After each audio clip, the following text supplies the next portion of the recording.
يبقى انا عندي سعة التحميل لود كاباسيتي. تعال افهم الدنيا هنا ماشية ازاي.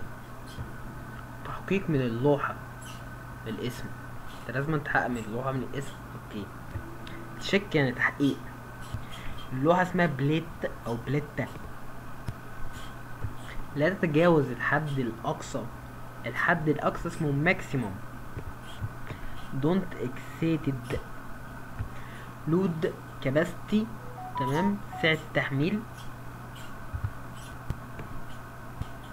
لود كنترول، مركز التحميل. ليفت هايت، ارتفاع الرفع. طبعا الجي اتش لا تنطق. تمام كده. يؤدي تغيير مركز التحميل الى تغيير سعة الحمولة. changing the load controller changes the load capacity.